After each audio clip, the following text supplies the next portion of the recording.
This episode is brought to you by Shopify. Upgrade your business with Shopify, home of the #1 checkout on the planet. Shop Pay boosts conversions up to 50%, meaning fewer carts going abandoned and more sales going cha-ching. So if you're into growing your business, get a commerce platform that's ready to sell wherever your customers are. Visit shopify.com to upgrade your selling today.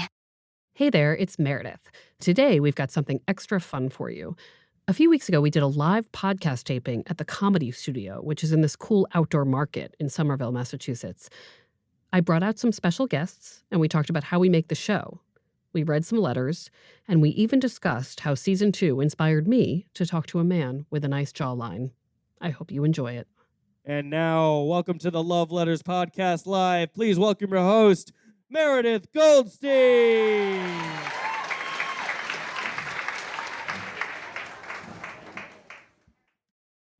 That was very comedy-like.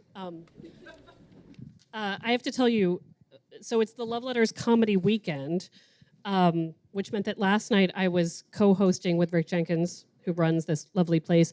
And I have spoken to a lot of groups, and I have never been so nervous as I was last night introducing comedians. There is something, first of all, I could only see the front row. Second of all, I had immediately sweat through my clothing. There's something about knowing that people have arrived expecting you to be funny. If I'm funny, usually when I do public speaking, that's like a bonus. It's not the expectation. So I want you to remove that. And even though this is the Love Letters Comedy Weekend, let it be a bonus again. Expect me not to be funny. If I happen to say something funny, I'll have exceeded your expectations. That's how I like to have it. I realized also that I was having a lot of anxiety backstage because I've never done this podcast without taking a break to pee, blow my nose, use my inhaler. And usually we probably make it about 35 seconds, and then I'm like, hold on. And then I blow my nose really loud. So backstage, I was like, wait, I should pee now because it's happening. It doesn't stop. So I will tell you that this is a live recording of a podcast. That does not mean it is going out right now. It means it's being recorded now and will be very much edited and then put online, which means that I might blow my nose. And no one will know later. It also means that the inhaler is on the desk, as are the tissues. Basically, this is going to be sort of a program of what we normally do for the podcast, where I'm going to sort of recap what we did this season, have some special guests, and then when it appears online, you will hear some highlights, and you will know all the secrets, and you'll know what everybody looked like, and it will be amazing. So I first just wanted to thank you for coming. I joke that when I was young, I declined the offer to have a bat mitzvah because I had no religious education, and it felt like a little fraudulent to pretend I knew Hebrew to get gifts, which was essentially what my mother was offering. And I was like, I'm just going to take a pass. But the joke is that now that I'm an adult, I keep having parties and gatherings like this one over and over in a way that suggests that I've been resentful of not having a massive bat mitzvah my whole life. In fact, when I first had a book party, I wore a party dress that suggested I was just bat mitzvahed. It was pink, like the color of cotton candy. And I was like, this is not what an adult author does, but maybe I only wrote this book to have this party. So thank you for putting up with the fact that I love to gather people and then make them listen to me. If only I knew Hebrew, I would bless you all. Mark Shanahan, my colleague, is here tonight, and our favorite Onion article, for those who read The Onion, is, "Oh no, they're coming into the audience," which is about theater. And he and I both feel that way when we're at a theater performance and the people start coming into the audience and we're like, oh no, they're coming into the audience. I promise you I will not come into the audience, but you will see a mic right here. And when I ask for audience input, I would love it if those of you who do not hate that part of the program to come up and share some stuff, and I'll cut it off when we're having time issues. But anyway, thank you for coming. How many of you have been to this venue before? It is wonderful. It is all hooked up to record a podcast. When I first got a tour of this place, the wonderful people who run it explained to me that they felt as though comedy club bars did not have to be gross with weird drinks. And flat Diet Coke in a plastic cup. And they have succeeded in turning a place into a good date place. The cocktails are fantastic. And last night after the show, there was like a full pickup scene. I would say like people were super attractive also. It was very odd. So I highly recommend if you're not on a date right now or want to be on a date coming back, because I was like, oh, they're all at Beau Market. And every time I talk about Beau Market, and I think it's happened on the column, I start to be like Stefan from Saturday Night Live, where I'm like, the new hottest club is Beau Market. There's an Oyster Fest. There's a comedy club. There's a dog sleeping in the comedy club. There's a photo booth. Anyway, I love it here. So thank you to the Comedy Studio for hosting. So I just thought I would introduce, does anybody not have any idea what Love Letters is? And they just wandered in here and they're like, what the fuck? It has been 10 years. What it has allowed me to do after doing it, so when you first start writing an advice column, you have to have like no imposter syndrome. And that was easier to have with the internet of 2009, where you were like, no, I am amazing because I am online. There was no social media, little did I know. 10 years later, I can be a little bit more thoughtful about trends, about things that I've learned, why people do what they do. I think a lot about that. The most common problem I received in the early days of Love Letters was about snooping, and I write about that in my book, but everyone was breaking into each other's email accounts and text messages, and there was just this incredible widespread invasion of privacy. And someone asked me the other day if that continues on now, if people are still doing that, and I realized that I haven't received a snooping letter in a really long time. And I think that's because with social media, we are so plugged into what our partners are doing all day that we don't have to snoop. That like, we know what they ate for breakfast. We know whose photo they liked, right? So the real most common problem that I'm seeing now, which was not the case in 2009, is dating fatigue. When I started this column, you could date online, certainly, but people were not dating on their phones. There were no dating apps, not really. I mean, there might have been like the early origins of that, but Tinder was not Tinder. And you know, what wound up happening was that dating became something you could do all day and all night. So the most common letter I receive now is, I am so tired of doing this. And that's why when we started the podcast, which was not my idea, I believe it went something along the lines of, somebody mentioned a podcast. I was like, well, maybe. And then Linda Henry was like, you have to do a podcast. And I was like, okay. And what I said was I didn't want to just talk about letters in a room. I wanted to do a narrative. And I actually think I was stupid enough to say I want to do serial for breakups. And it was clear at that moment that maybe I had never listened to a podcast. In fact, at that moment, I went into iTunes on my phone and was like, how do you find podcasts? And someone said to me, that's not where they are. So that's where I came to this from. But I really did want to focus that first season on the most evergreen problem I will ever receive, which is about getting over the grief caused by breakup. So that whole season was about that. But when we went into season 2, I thought, no, I want to do the question I get most now, which is, how do I meet someone in a world where like you can be connected to anyone and yet completely disconnected from everyone? How do you make a meaningful connection? I learned so many things that I thought I already knew. It's been a pretty interesting ride, but it certainly reflects the kind of letters I get. I just wanted to make a small note, which is that, did anybody listen to season 1 of the podcast? So there's an episode about music. I think it's called The Night I Became Roy Orbison. And in it, we interview a colleague of mine, Patrick Garvin, who could not be here this afternoon. And he is such a good playlist maker that I quiz him with, what if you have this kind of breakup? What if you have that kind of breakup? And he comes up with a song like rapid fire. And he has a website called Pop Culture Experiment. And he just comes up with playlists like every 2 minutes for any person, any occasion. And the music you heard while you were waiting was Patrick's curation of songs for us today. So you'll be able to find it online. I will post about it. I knew it was going to be good because it started with Paul Westerberg's Waiting for Somebody from the movie Singles. There's a mashup of Gautier's Someone I Used to Know and Carly Rae Jepsen's Call Me Maybe. Howard Jones' Everlasting Love because he knows I love Howard Jones. And in fact, he threatened to make the whole playlist Howard Jones because he claims that there's a Howard Jones songs for every stage of meeting someone and being with them. And if you're too young to know who that is, Google him. So season 2 was actually quite difficult for me because it forced me to confront some of my own problems, God forbid. Amy, our producer, and where's Amy? Amy Padula, who produces the Love Letters podcast and edits out all of the nose blowing, she said, I really want to follow this season someone from start to finish through the episodes so that we're not just answering one question, but we get to know someone who's really dating now. And you'll meet her soon. Her name is Erin.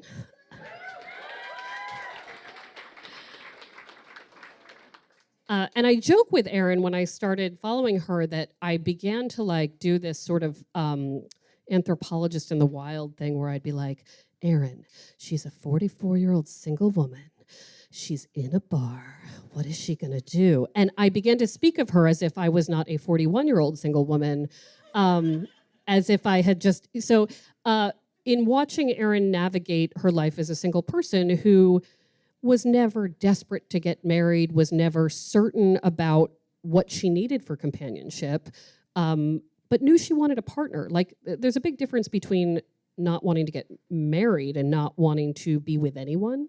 And watching her figure out what that meant in her life and what she was going to do about it hit far closer to home than I ever expected. So some of the episodes that meant the most to me, one was when I got to call my college crush Matt Dorfman.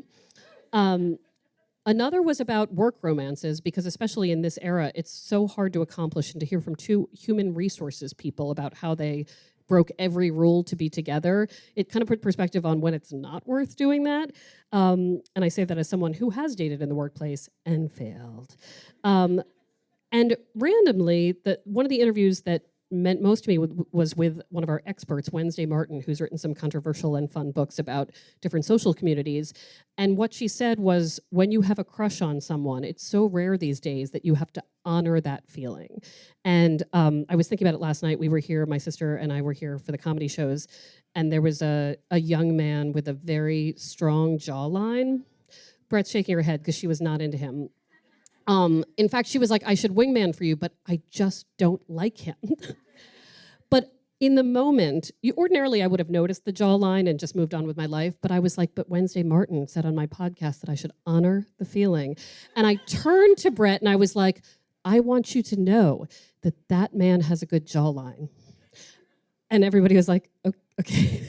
You're gonna do, but it was just a moment. And for whatever reason, I took that very much to heart. So if you see a jawline you like, take a moment. I want to bring up, this is very weird, by the way, sitting at this desk. It feels very Tonight Show in a way that I'm like, this is the most Jimmy Fallon I'll ever be. And I'm okay with that. Our first guest comes from a town called, actually, where were we born? We were born on the Jersey Shore, and I don't know where I was born, apparently. She is my sister. She's an easy guest to get because she has to come because she's related to me. And I will say that, having a sister who is this funny and charming and interesting is great for me because it means I don't have to do that much.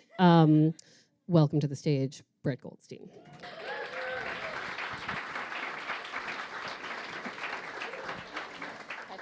Yeah, you can. Yeah. You don't need a coaster. I mean, I don't think. Oh, there is a coaster. I didn't even. She's so polite. Shit pig. So this is very odd. For those of you who don't know, my sister is a casting director, and that puts her in a big position of power because she gets to decide who gets jobs, really. But I thought it was very interesting this season. I mean, you spoke a lot in the first season about breakups, and you are the highlight of many episodes. But in this season, you talk about helping people meet. But part of your job is choosing the right person for a position. And I just wonder how your casting director background influences the advice you give to friends about dating, influences the advice you give to me about dating. Oh, like last night with the guy with the Yeah, jaw? she did not want to cast him in the part. Yeah, because the motherfucker. In the part of making out with me, she did not want to. No, because it's like an archetype thing, right? Like, He might be listening at some point, know. so don't. So be. I mean, I don't even know his name. I'm gonna be a Try- dick for. I know. Try- I'm not gonna- okay. yeah, Okay. but Napoleon complex. You can just tell he's a douche, and like shorter than me. Like it's not gonna work. But you know, I love men who are. I don't trust tall people in dating because I can't see what's happening. Like I had dated someone who was quite tall, and I feel like sometimes I was like, "What's happening?" and he would just look up, and the conversation was over. It's handy for him, but No, like what's happening, and then he can be like, "Oh, like she's pouring that." I don't know. Like there's a. It's nice to have a tall person sometimes, at least like an average situation. I don't know why you don't want to. well, the physical thing wasn't. But you also got a vibe, right? Yeah, no, you got to buy. Okay. Right, because that's the thing is that like if someone's a dick on set, I get blamed, right? So you just start to like form like I'm gonna like a little bit of a rash, like it's like I just a little bit of an allergy, you know all that. Okay. Yeah. Yeah, I do. If someone might be like, you just feel it. But how do you advise people, like when a friend says to you, I'm having trouble picking a partner, or I'm always picking the wrong person? What do you tell them? Because, based on your own experience. Well, generally it's so hard because I've been doing this for so long, but like I can tell by the picture often. Let me tell you a little story. Okay, so like you don't have to be. Any idiot can do my job, but this is the thing. After you've done this for a while, I played this game once with a friend's 6-year-old daughter. This is Hope's daughter, Maddie, at the time, right? And I said, I'm casting a 6-year-old girl as the lead in a film. She couldn't even read. I was like, just pick which ones are good. Like, look at the pictures and tell me which ones I should call in. She picked every single kid I would have called in. And she could just tell from the pictures, like who was talented, who was intelligent. She's 6. She's not going to second guess herself. So when I look, for example, at my best friend's Tinder shit, I'm like, are you a fucking idiot? Like, of course this guy is the worst. Like you could tell by the picture. Like, How do you feel about a man in a Tinder profile who's holding a fish? yeah, I don't know about that. Well, the tiger thing is the one where I'm like, bitch. Wait, like where they've what's Oh, tigers, right? Tigers are a thing. wait? Are they doing something bad to the tiger? Or are they just near a tiger? Okay. It's not like not like hanging a out with Trump tiger thing. in Thailand. Oh, It's more likely to have a tiger than a fish, right? well here Nowadays- I don't know. New England, there is a ton of fish. Oh, right. I don't know what These men have caught. it's not in New York. No, these men have caught fish, and they would like you to know. Okay. So for the motherfuckers a cash like that, is that a tiger situation? You tell me. Huh? Fish. It's No, but I'm saying, fish. is the fish like the tiger? No. That's douchey. It's Oh my God! douchier. Everyone's like, no, it's douchier. It's douchier in the front row. That's what I would think. Like, if I saw a guy with the fish, I'd be like, oh, Plus, the fact, like, then that's your future, motherfucker. That's your future. Like Grandpa Chan. Did Grandpa Chan fish? He just had a fish up on the wall, and it's like, did? you're a Jew. Get that off. Come on, you didn't catch that, motherfucker. Like, You can see what we edit out for the Boston Globe podcast. So, okay. he didn't catch that fish. Like, you know, he didn't catch it. Remember that fish in the basement? Or he caught that in his like one man cave, fish. but it was for like. Yeah. I mean, I think it's also hard. I mean, I think the common thing that people see is that there are many people in one Tinder photo, right? So a wedding party. Yeah, that to me is, and Lane Moore, who was a guest this season, who does Tinder Live, which I highly recommend seeing. She likes to play a game called Which One Is It? Where there's like a bachelor party photo of 8 guys, and you have to figure out which is the one guy who's in every photo, which is the one common denominator. Which That one? takes a certain And the level whole- of sobriety. That's Oh hard. my gosh! And the whole audience yells, "Which one is it?" Which you never quite know. So Oh, I love this. yeah. In episode 3, which is one of my favorite episodes of this season because it's about geography, and it really brought an answer to the question of like, would it be easier if I lived elsewhere? For all the Bostonians who are like, if I lived in New York, I would really have a great partner, and the New Yorkers who are like, actually, you wouldn't. You mentioned a theory that I thought was ludicrous, and then I got all these emails from people that are like, your sister is so wise. And I was like, but what? Do you want to explain importing? Yeah. So this one, I married this one. This is my husband, Ben. Everybody. Yeah. Okay, so New York, you don't want to date, especially in New York and LA, and I don't really know what it's like here, but you don't want to deal with this kind of bullshit, epic bullshit in New York or LA, because I feel like people are in New York and LA for themselves and like for their career. They're not there to like, you know what I'm saying, right? So I just feel like honestly, if I were dating in New York, I would definitely go for like minimum age 65. Like I wouldn't even think, oh, for sure.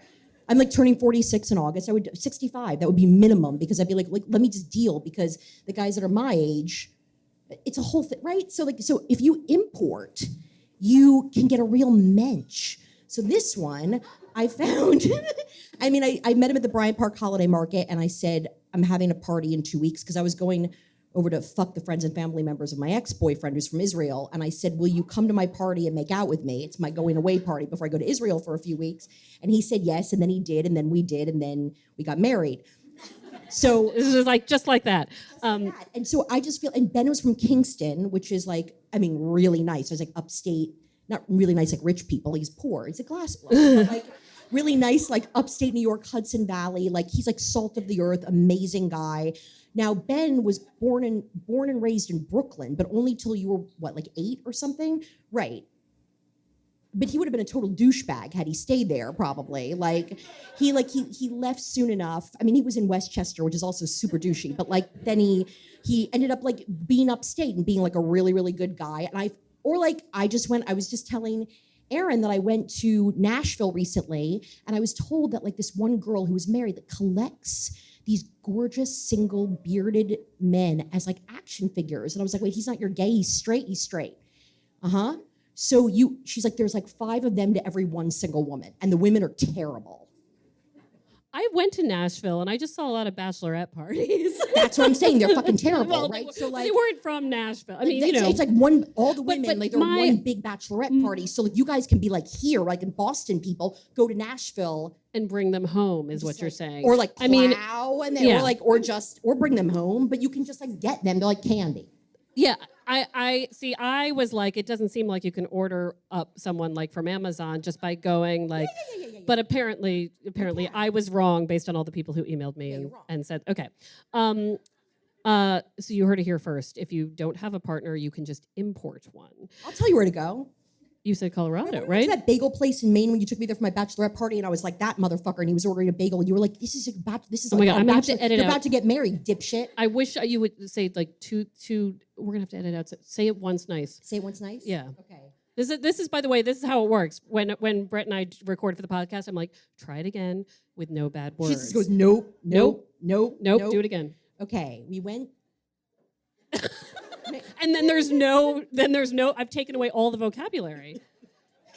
Meredith took me to Portland, Maine, and it was like, I wouldn't call it a bachelorette party because we don't. Just we the two of sat us. around in our like. It's my kind of bachelorette party. Yeah, we just sat and watched TV, and then like, but at one point we went to a bagel place because I was still eating gluten, and I was like, that guy's fucking hot, and that guy's hot.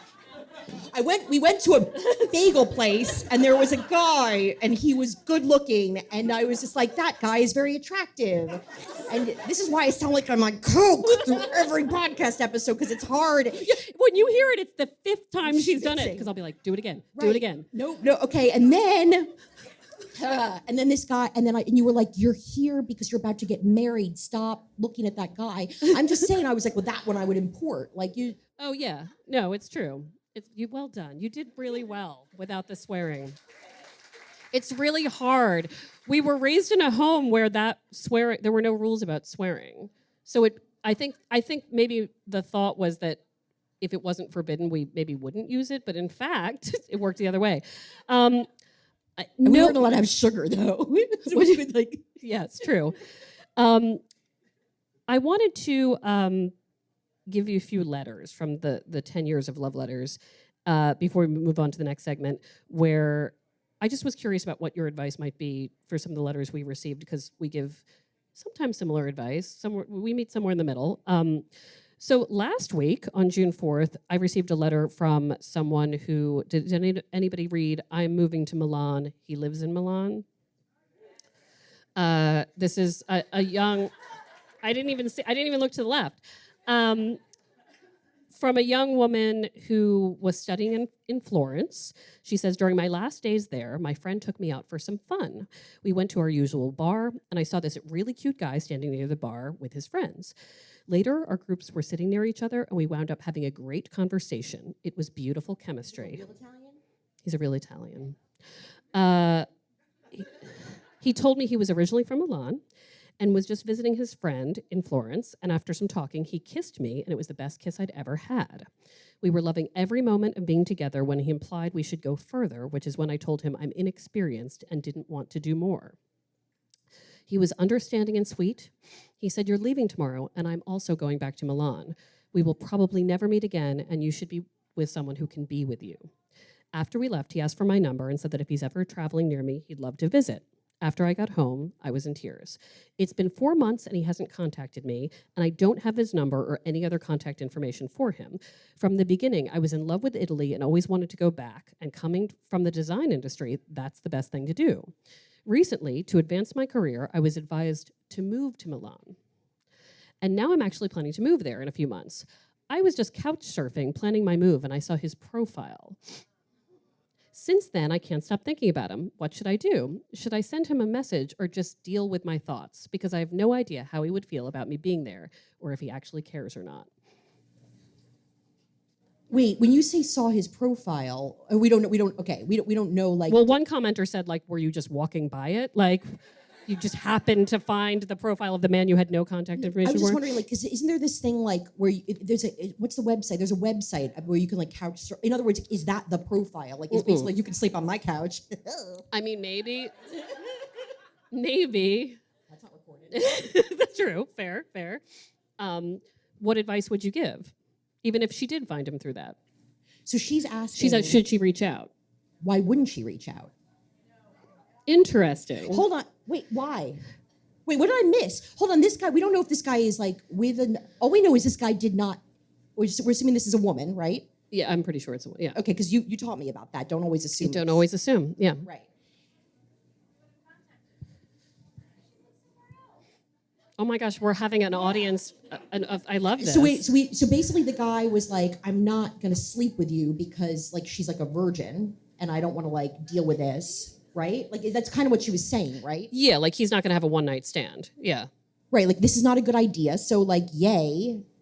I don't know. I had sex with some, like, real Italian guy off of Craigslist. Remember that? I think I talked about that in one of the Yeah, you did. You did. Yeah. But what you're saying, you don't think he's going to get the text and say, oh, God. Or the message and say, oh, now she's... Stalking my ass and, like, moved here from me. I don't give a shit. Like, here's the thing. Like... She can just be like, I know this is like creeptastic, but here's the funny part. Like, I'm actually I just got sent here. Like, I'm working here. Like, I just think that like if she approaches this like a friend, like, at least she can feel it out. One thing that why would he contact her if she lives in America? Why? But because. Why not? I mean, that was. But she was never talking about moving there, right? She's like a virgin. And he's just like, you know. I'm not saying all virgins are like, I'm just saying that like they were making out, and he was like, okay, I'm going to pump the brakes, and then like, I mean, what did he? Can you go back? What did he say to her? He said you should be with someone who can be with you. Yes, but what did he say to her about contacting her in the future? If he was traveling there. But he's right. Right. I mean, exactly. So exactly. I did say something similar. I said she should reach out, but not with the assumption that he was then going to like be her husband, and that. Like funny. But I did one thing that the commenters did not believe she was randomly moving there. Oh, great. Okay. By the way, I got a text from Mark Shanahan during this, and it was just a picture of us, which was nice. But when you get a text during a live recording of a podcast, all you're thinking is a body part of mine showing, and is my friend trying to tell me to cover it up? And that's why I just checked my phone, because I was like, what if there was a comedian last night who had his fly down the whole time? He did. He's so talented. He was very talented.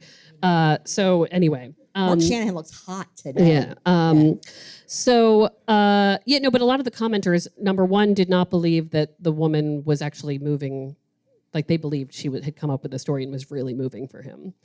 And number two, that it was too random that she'd wind up in that part so of they Italy. think she's lying in the They letter. think she's lying in the letter and lying to herself. They also said one piece of advice that I really did like that I had not given was that they said you're just couch surfing. When you move there and establish yourself and know some people, then you can reach out. Like deal with your stuff. And I liked that piece of advice. Like I'll be moving there. Are you there? Are you available to me? Was like a bit much for them.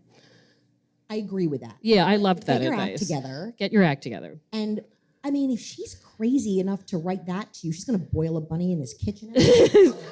Listen, it's when you're in it, it's more difficult. She might be here tonight. Who knows?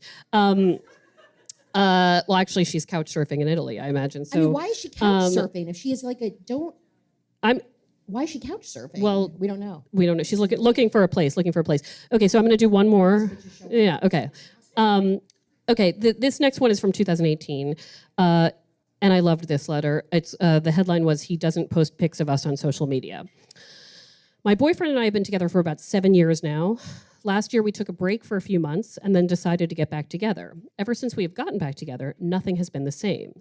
His behavior has changed. He no longer takes pictures together and posts them on social media, invites me out with his friends or family, or even just asks me to be his plus one. I believe he could be the one for me, and I really do love him. I just hate being so jealous when he goes out and doesn't ask me to go with him. I dislike having to watch him share it all on social media, the fact that he's out with his friends. I feel like that's something I can't force him to do with me, and I understand that his friends' time is time for himself. But if he says he sees me in his life in the future, don't you think he'd bring me, the girlfriend of 7 years, to family dinners and friends' outings? I'm trying to understand why I get so jealous when he's around his friends and I don't get asked to come along. So to me, this was like two things, right? There's the I'm not being asked to come along, and then the issue of social media, which to me is something else. I mean, do you agree that I feel like we can both agree this guy sounds like a real piece of shit. Well, Yeah, like that's sure. not fair, right? Yeah. So I can't say this guy's a real piece of shit in the Globe. So that's not quite what I said.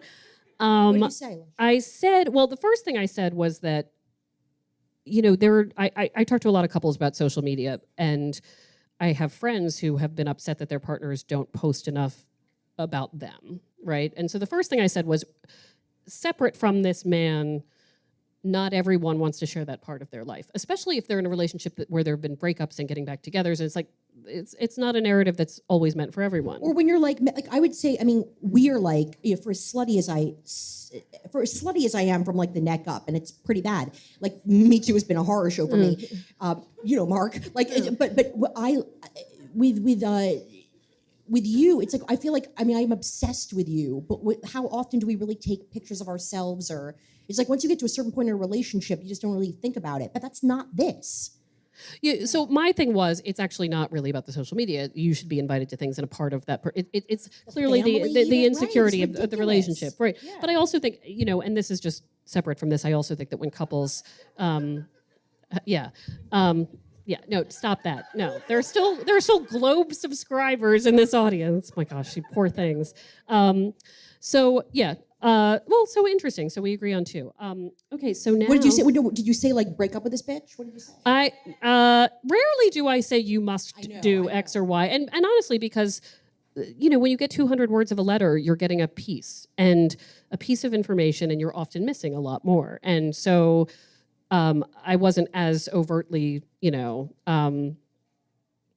break up with him. I feel like when we're like old Jewish ladies, Yeah. I want to have an advice column with you where I'm just like, die, Yeah. like whatever. Like you're just like Counterpoint, right. You're the Dr. Drew, right. my Adam Carolla. Like, I would love Yes. I don't want to be Dr. Drew. but sucks. yeah, he's hot though. Okay. Great. Okay. Moving on. Just before we move on to the next segment, was there one podcast story in anything in season 2 that stuck out to you? Yes. Like, because I've fried my brain with drugs, but the hearing, like the memory of the Matt Dorfman thing, of you talking to me about it, and then hearing you tell the story again, and then you acting like a fucking idiot. That was amazing. Like you. Well, I shouldn't have asked. And I should have It's just known. when you get all giggly and stupid, and you were like so stupid on the one. She interviewed Paul Rudd and Jason Segel, right? Remember for I Love You Man? Yeah, And she who was just like puts me in a room with her? for like 2 straight hours Yeah. and something. It was just so You should cute. listen to the transcript of the audio of my Robert Pattinson phone call. I have. It's amazing. It's terrible. Yeah, it's great. My voice starts getting higher and higher and higher. Yeah, you have like a speech impediment with allergies, and then you have like Yeah, then a little your bit. voice. When you We'll get drink back to the live Here at Life Kit, NPR's self-help podcast, we love the idea of helping you make meaningful lifestyle changes. Our policy, don't be too punishing on yourself or too grand in your goals, which is why we've got shows on how to help you make little nudges to your behavior and create habits that stick. Join Life Kit to get the tools you need. Listen to the Life Kit podcast from NPR. show after a short break. So after I brought my sister up on stage, it was time to bring out another special guest. If you've listened to season 2, you know exactly who I'm talking about. The one, the only, Erin. Yeah. Okay, Erin, where are you? Come on up. Where are you?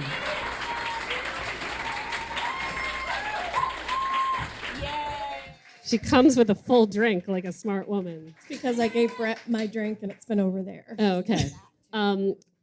Thank you so much for being here. Thanks for having me up here. When we had a Love Letters anniversary party a few weeks ago, and people kept coming up to me and saying, "Is that the Erin? Is the Erin here?" Which was really exciting, and I've received many emails from people who felt very connected to your story. So I just wanted to start by talking about how you got involved in the podcast, because we did not know each other before this started. So why don't you tell everybody how this went down? Sure. Well, I'd read Meredith's column throughout the years, and but then I saw her book was coming out. So I signed up for her mailing list to go to a book event.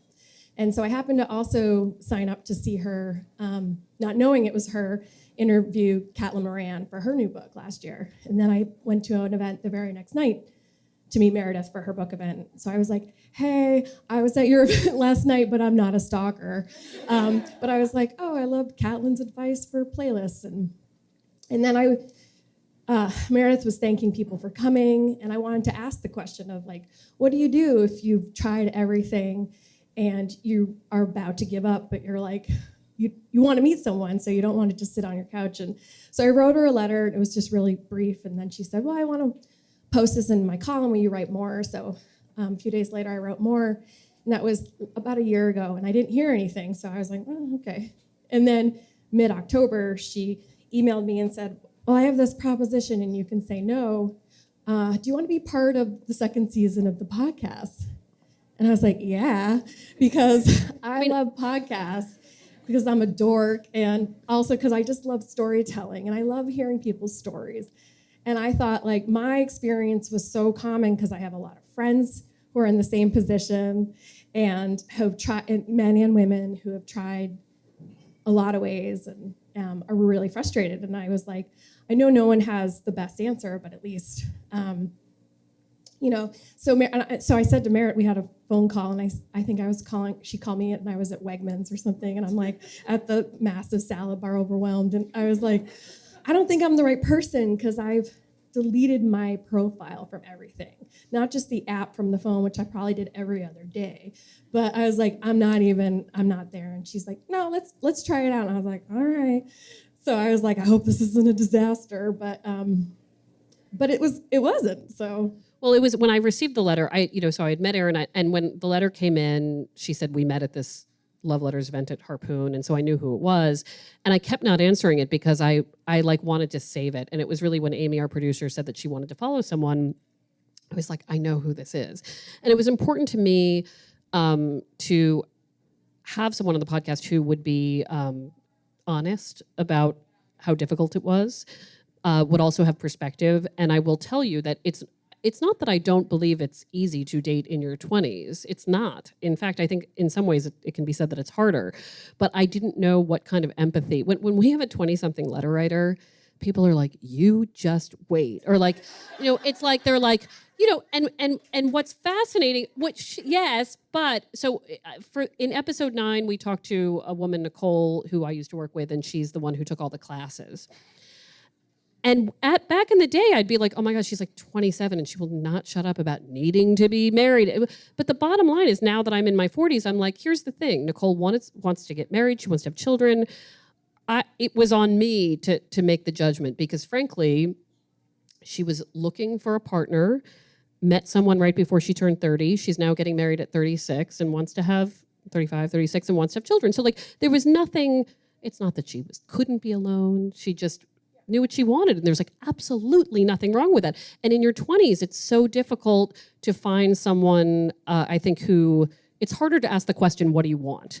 Because it's okay, it seems more okay not to have an answer. Whereas, in your 40s, when somebody, I can imagine that people are who they're going to be. But it was important to me that you were not 23 and dating in Boston and that you had a real perspective. And just for those who don't know, can you sort of tell us where you were when you were coming into this in terms of where you were in your singleness? Your singleness. I say that again like the anthropologist. As a single woman I was living in Boston, just the super wild. single, and but because I'd never been married, so people would be like, "Oh, you haven't even gone through a divorce," and I was like, "I know, I haven't weathered that storm because I made a decision to, maybe not take the first or second opportunity that maybe could have been a marriage." But I think I was definitely realizing I was getting older, and so I had to think of and I'm an only child, so I was like, all right, I got to think of how I'm gonna navigate life as an older person and a single person. And I have my small 401k, but I don't have a double income to fall back on. So I started switching my mindset to my community of friends and not so much focusing on possibly having a partner where we would support each other in the future.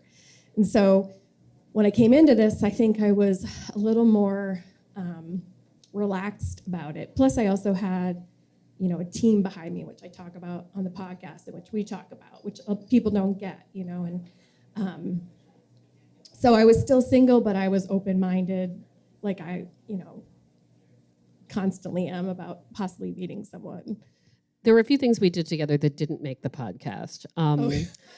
And just for time purposes. And one thing that I wanted to explore was that, I don't know if any single people have been told this, you should go to a museum. My friend Pete said that to me once. He said, I always thought you'd meet someone at a museum. And I was like, really?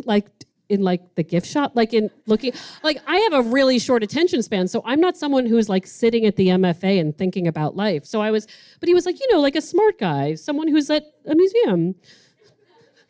Right, she just said, that's Pete. It's true, he's not here, I can make fun of him. So, but I have heard that a lot, but specifically when people say that in Boston, they say, have you been to First Fridays at the MFA?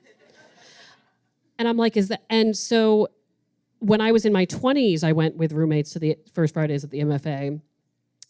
And when I told people I was taking Aaron to places to meet people, people would be like, have you been to First Fridays at the MFA?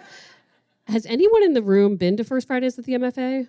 Has anyone One of the hot guys that have been to has anyone met someone they went on a date with at First Fridays at the MFA? Only Aaron. So First Fridays at the MFA is lovely. I highly recommend it, but the idea that it's a secret single, so it's not. So we went, explain what we did that didn't make it onto the podcast. So we went to one of the third Thursdays at the Gardner Museum, and I'd never been, and I wanted to go because I felt like it was possibly a better mix of people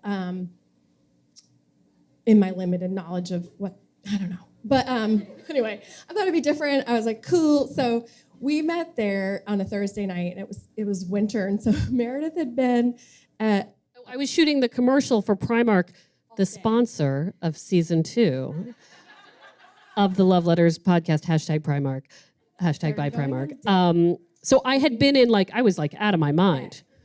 A shirt to wear. A shirt to wear. Spaghetti sauce on. That you can get spaghetti sauce on. And it's all in there. It's all in there. Oh my God. You listened. You really listened. did. So anyway, so she had come from this long shoot, so we're like, all right, let's get a snack first. So we sat in the restaurant, and so because we sat and had dinner, we missed the entire event a little bit. So this is the thing, We're like, oh shit, because we just didn't know. I will derail anyone potentially having sex. Anyone. And I will do it with food quickly. Like, I got there and I was like, I have to help Erin meet people, but there's a restaurant here. You did that to me in high school. You Because everyone would always rather just have a nice meal. Yeah. So it was good to go and just to catch up. And I did do a couple of the events that were left, but it was good to go and see it. It was really busy, but it wasn't quite the pickup crowd. It wasn't, people were there together, either as dates or as a group of friends. So it had a nice vibe, and I was really excited to see so many different artists from the community and with their families and just different kinds of people. And I was like, okay, I'm glad we came and tried it, sort of, and then I would go back and try it out. I mean, the one thing that I was told that night was that depending on the theme, the crowd is very different. And this was another thing that I learned. It's like when you're at an event like that and you're looking for single people on behalf of someone else, I had like a whole new lens. Like I'd see a man walking around and I would like kind of follow him a little bit and be like, is he with anybody? What's he doing? How would I talk to him? And this is not something, I mean, I think it's in episode 4 that we went to the bar and I realized for the first time in my life, we were with my friend Sarah and I was like, for the first time, I'm looking for wedding rings. Oh, yeah. Because I didn't, this is something I probably should have noticed before in my life, but I never had. But of all the things we talked about doing, what did you think? Was there anything that surprised you to do that with a team or something that felt intuitively right to do or wrong to do? I mean, I feel like we did all sorts of things. And I think you mentioned in the final episode thinking that when we asked her to do this, that suddenly all these amazing things were going to happen. And then it was like same shit, different day. Yeah. I mean, I think I was delusional, obviously, but I was like, I've never done this, so this must be great. Because you're like, I still hold on to a bit of positivity because you have to. No, I mean, I'm glad I got to take a class because everyone tells you to take a class. And so we showed up on a rainy Sunday morning and it's all, in the podcast, it's all older couples. And I was like, oh shit. I was like, I picked the wrong one. And I was like freaking out because I was like, I made them come here. You had just been sick, Scott was sick. And they were like, it's cool. And so I just calmed down and was like, I'm just gonna take in the experience and maybe this will be good on a date down the road. But I do think it's important to note about the class, which is that it was an $80 class. Yeah. So that's 2 tickets, $160. The Globe paid. Yeah. They I don't know if they've noticed that they did, but they absolutely did. And that's the kind of thing where I thought in that moment, if we were 2 people who signed up for a class only for the purposes of meeting someone and we had paid that money, we would have been pissed. So like, it has to be something you want to do anyway. Right, and that's what we talked about. And so it's like, it was great because it wasn't on my bill, so I wasn't feeling like, oh, I just wasted this money. But by the way, the Globe did pay for Erin's OkCupid, which is like the weirdest. How much longer are they gonna pay for Probably that? like another month. But it's like the weirdest thing to expense. Like when I filed my expenses, I was like, Erin's dating profile. One funny thing that hadn't occurred to me was that I kind of thought that as the podcast aired, I might hear from people saying, I would like to date Erin. And what were we going to do about that? And how would we vet those people? And one of the reasons that has not happened, beyond the fact that I have now read the demographics of the podcast, and it is a lot of women, which is weird because the column is not. It's very split. But the podcast is women and young women. But also because people seemed to think that I had met Erin, filmed in it, or recorded an entire season, and then aired it like Survivor. Like everybody knows who won, but they're not going to tell you. So you want to talk about your own friends? My friends were like, "Oh my God, do you get married at the end? Does that happen? Are you married? Have you got married?" And I was like, "Guys, I'm here. Like this is happening, in real time." And Meredith would tell me that people think it's a setup. I'm like, oh my God. My own friends were like, what happens? And I'm like, I don't know. She hasn't gotten back to me. We're I would say that what you heard in the podcast was like what would you say, 2 to 3 week delay? I mean, there was a delay, but not. It wasn't like it was done. Yeah. And in fact, when we had our last follow-up for episode 10, it was only probably like a week before. Oh yeah, 2 weeks it was before a week it aired. or 2 weeks. We had recorded and then it aired. So when we left you, you had been on some dates with Art Dad. So how would you without prying too much for posterity, how would you classify yourself right now? I'm still single, and I'm still on OkCupid as a paying member for another month.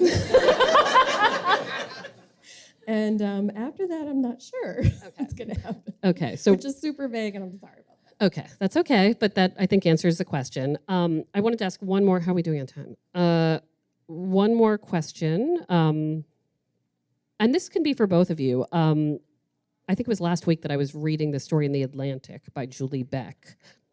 Does that sound snobby? That I'm like, I was reading this story in The Atlantic. I'm gonna fuck with you relentlessly. No, well, I wanted to talk to you both about it because when I read it last week, I was like, I need to talk about this on a podcast, and we were already wrapped. So I was like, this will be in the bonus episode. But the whole story was about the concept of being ready for a relationship and how she even goes into when that phrase started being used.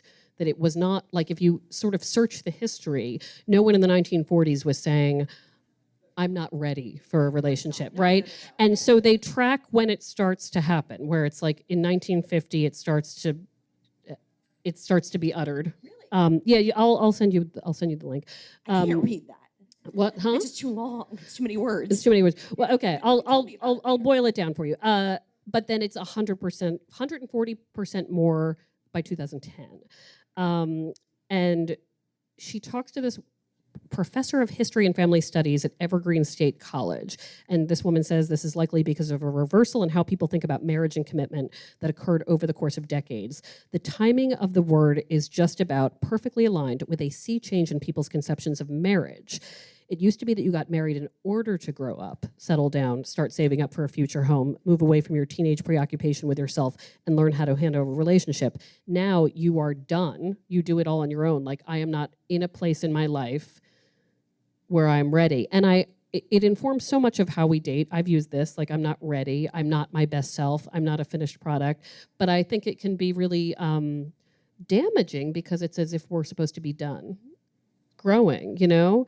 And I just wanted to know what you guys thought about that, especially, you know, because one of the things I've learned so much from Erin and love spending time with Erin. And this could have been super weird. I could have picked some person where I was like, I don't like her. And instead I'm like, what's Erin doing? Does Erin want to come? Good casting. Yeah, good casting, right? But Erin can do something that I can't do, which is to do two things at the same time. In the middle of this podcast, you lost your job. And that sucked, but was absolutely for the best. Yeah. And I'm the kind of person where I'm like, well, I can't date right now. I'm working on a book. Well, I can't date right now. We're recording the podcast. I mean, there are many reasons, but the idea of investing my emotions into many things at once, like I'm not ready, comes up a lot because I'm not done with the thing I'm doing. And at no point did you say, I have to stop doing one thing because I'm doing another thing. And that meant a lot to me to see. So I wanted to know what you think about that.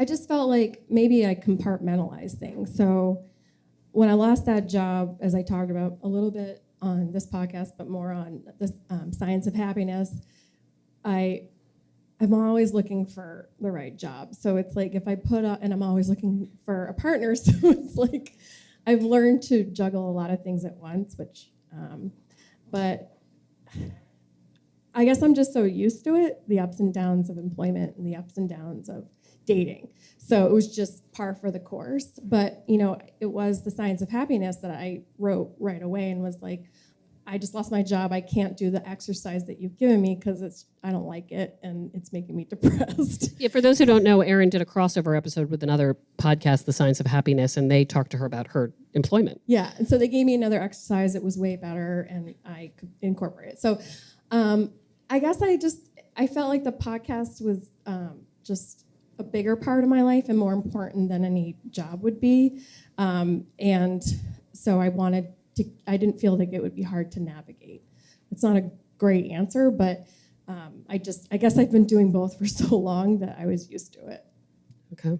Brett, do you have thoughts on just the whole waiting? I mean, waiting until you are a finished product, because some of the best couples I know met quite young and they were able to really grow together. I know it's making me think a lot about Ben. So Ben's like almost 10 years younger than I am.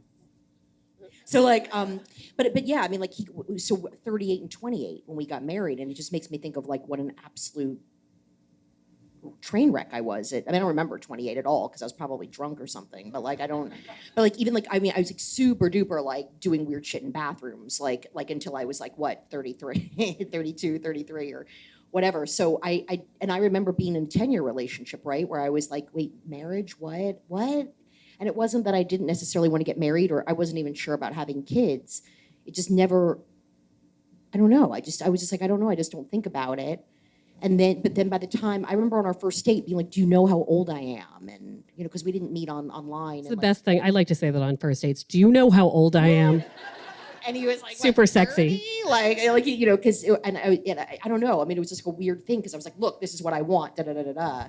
But I don't know. I always, we'll talk about this later, but like, I always kind of feel like I'm so happy that I did it at 38 because I just feel like I just didn't have all the mishigas, right? Like I knew, that's your Yiddish word of the day, if you didn't know that, like I was not so fucked up in the head at 38. Like I had my act together more so, and I wasn't doing weird shit in bathrooms as much, and like, which is fine, but like, I don't know. I felt like I had it, I really felt like, okay, yeah. Yeah, I mean, I see it both ways. I knew myself. I see that, but I also like the thought that you can do weird shit in bathrooms with someone and grow with them. We've done weird shit in like I shouldn't have said it that way. I'm inviting it.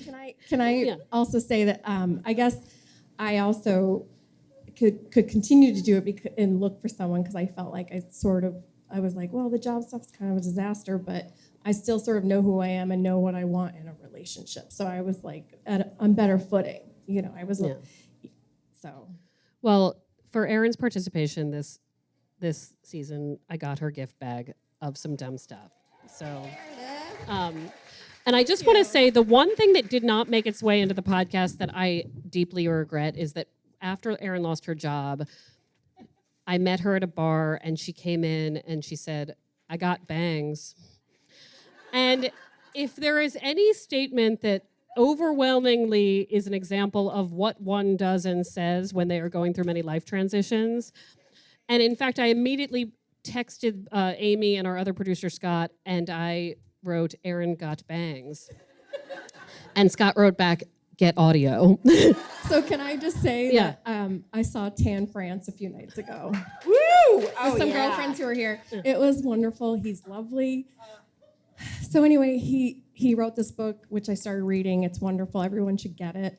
And he wrote, he writes advice, and he has a lot of girlfriends. He's like, please don't come to me crying when you give yourself bangs. I'm tired of hearing it. You know what's going to happen. Just don't get bangs, but don't put me through that. And I was like, Tan understands. So, I got some bangs. Yeah, it's still crazy, but. With that, you guys made my first live podcast taping episode very easy, so thank you.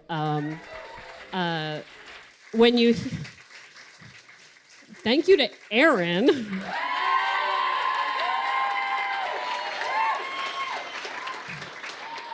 And thank you to Brett for everything. The three of us will be around, mingle, get drinks. What's the drink you were drinking? What's it called? It's either blind or deaf and a guy's name. Sorry about that. Just the list of things I'll be, It's a blind Paul. Thank you. It's delicious. It's delicious. Please get it. Please return to Beaumarket and the Comedy Studio. Thanks to them for hosting us. Thank You guys are wonderful. Have a great night. Thanks again to the Comedy Studio for hosting us, and to Eli Levy for recording the live show. Our production team includes Amy Padula, Ned Porter, and Scott Hellman. Love Letters is a production of the Boston Globe and PRX. We're online at loveletters.show. I'm Meredith Goldstein. Thanks for listening.